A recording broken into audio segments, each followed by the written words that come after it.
Hello dear viewers. This is the story of Lytuky, a young woman burdened by loss, on a heartfelt journey to find her foster mother. In her darkest moment, she meets Henry, a police officer who has also experienced deep pain. Through understanding and compassion, he helps Lytuky find strength to move forward. Will they uncover the truth and reunite with her mother? Stay tuned to find out. Don't forget to like, share, and subscribe to our channel to support us and never miss the next episodes.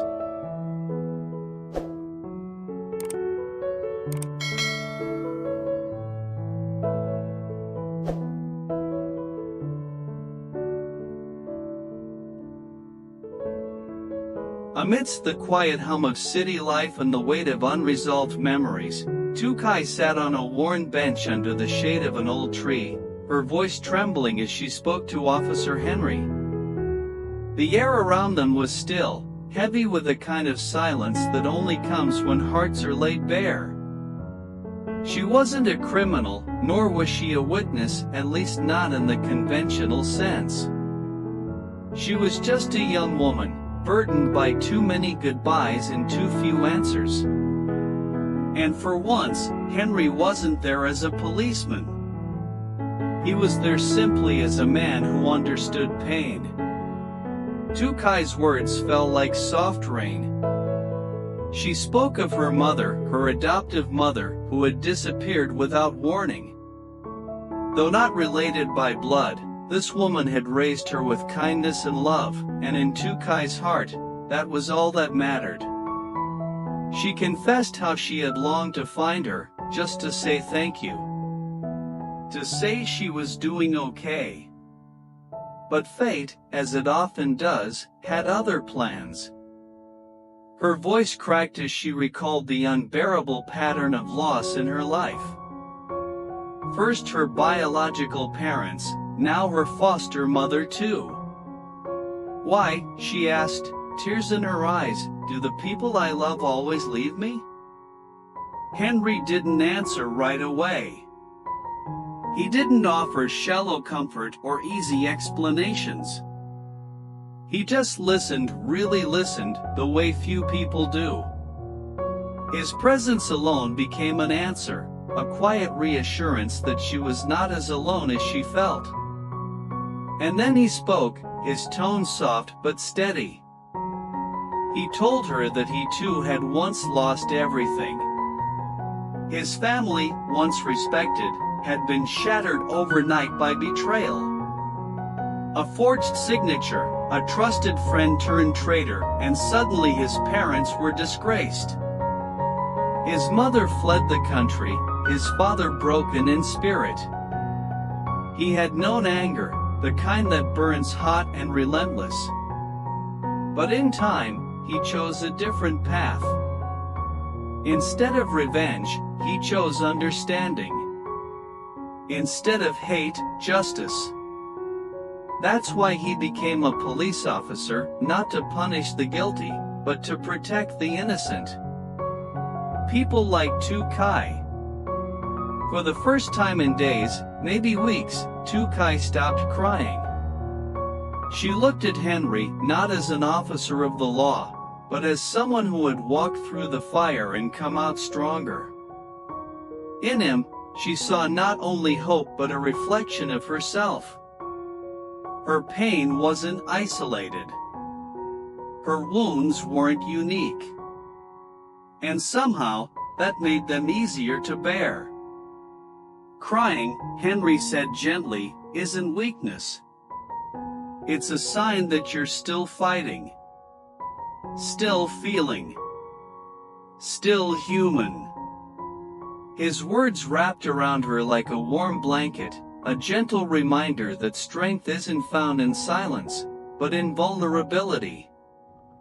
Lytuky took a deep breath. I want to be strong, she whispered, so my mother, wherever she is, can be proud of me. And Henry nodded, quietly, the corners of his lips lifting in the faintest of smiles. In that moment, a fragile but beautiful trust began to blossom between them. Two broken souls, brought together not by duty or coincidence, but by understanding. It was not a love story, not yet, but it was something perhaps more profound, the beginning of healing. And in a world full of deception and betrayal, that kind of honesty was rare, precious, and worth holding on to.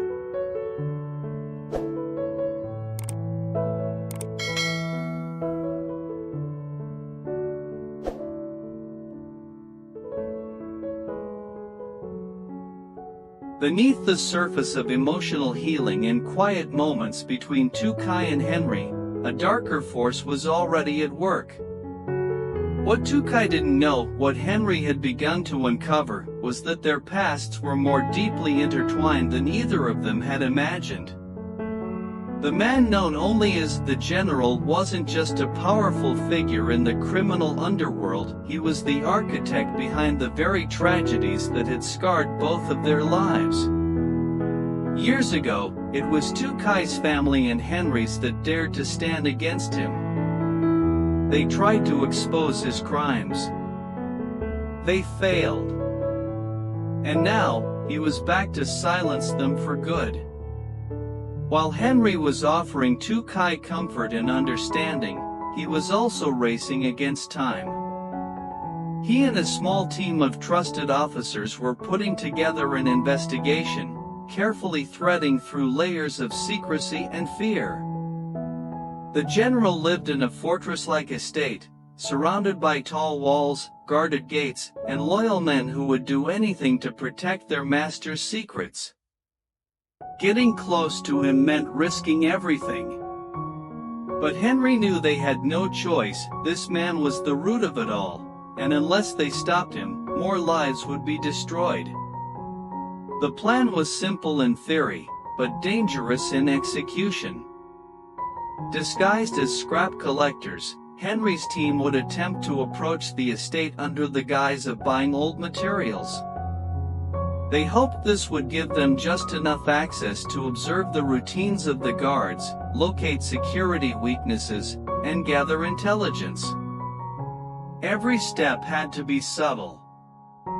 If anyone suspected their true intentions, it wouldn't just be the mission that failed, lives could be lost.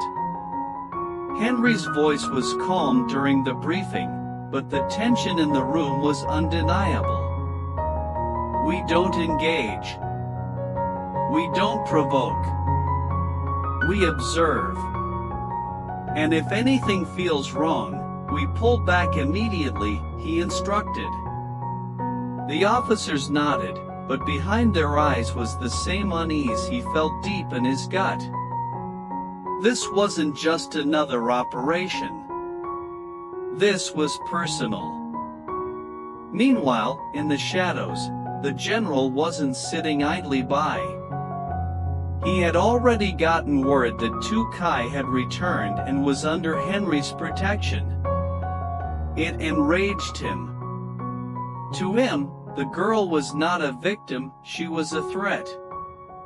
The daughter of a woman who once stood in his way, and now potentially digging into the past. He issued a chilling command to his henchmen: find her. Eliminate her. And deal with the officer helping her. The men he sent were ruthless. They had no loyalties other than fear, and no conscience to slow them down. One of them claimed to have seen Lytuky before, on the day the police raided a certain doctor's home. That meant she had already been dangerously close to something or someone important. The general wasn't willing to take chances. The order was clear: track her, and if Henry stood in the way, remove him too. As the noose tightened, Henry could feel the shift. He was being followed. The pressure was building. But he couldn't let Lytuky know, not yet. She was just beginning to breathe again, to find some peace. He couldn't bring the weight of this nightmare crashing back onto her shoulders. But peace was fragile, and danger was closing in. What had started as a quiet effort to reunite a girl with her foster mother was spiraling into a high-stakes game of survival and truth. The past was no longer behind them, it was hunting them. And Henry knew, if they were going to survive this, they couldn't just run. They had to confront it. Together.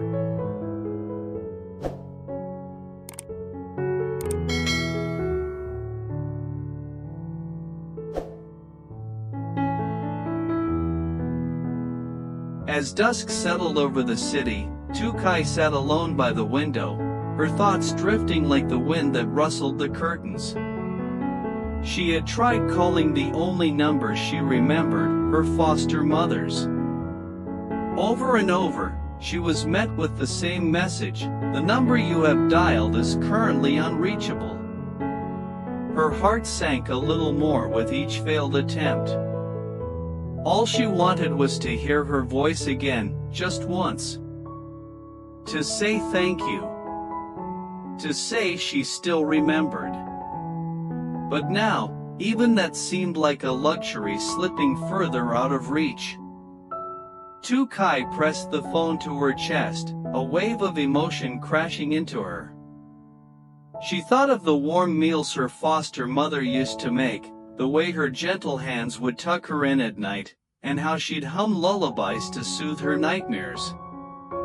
She had never told her, but Lytuky had always known she wasn't her biological daughter. It didn't matter. Love had never been defined by blood. Her foster mother had given her a home when the world had abandoned her. But that home was now only a memory. And the silence on the other end of the line felt like a door closing, softly, painfully. With trembling fingers, she dialed a different number. "Mr. Henry," she asked quietly when he picked up. There was a long pause, and then his warm voice came through. "Yes, Miss to Kentucky. I'm here." For a moment, she couldn't find her words. I've been trying to contact my foster mother, but the phone isn't connecting. I don't know what to do. Can you help me?" Henry didn't hesitate. "Yes," he said, firm and calm. "I'll find her. We've already started looking into her whereabouts. I promise, if there's any trace of her, I'll bring you the news myself." A tear slipped down Lytuky's cheek. "Thank you. I know you're busy. I need to know she's okay." Henry's voice softened. "You're not alone in this. I know what it's like to lose someone without warning. To feel like you never got the chance to say goodbye. That's why I became a police officer, so people like you wouldn't be left in the dark." Lytuky nodded, even though he couldn't see her. His words didn't erase the ache in her chest, but they steadied her heart. Later that evening, she opened her journal and began to write. "Mom, I went looking for you today. I couldn't find you. But I'm not angry. I just want you to know. I remember everything. I miss you. And I hope, wherever you are, you're safe." She paused, then added, "There's someone named Henry. He reminds me of you in a strange way. Quiet, strong, kind. He listens when I cry. He understands the silence. Maybe it's because he's lost things too. Maybe that's why I feel like I can trust him." As the ink dried, Lytuky looked out the window once more. The night felt a little less lonely. Somewhere out there, someone was still searching for her mother. And for the first time in a long while, she believed they might find her.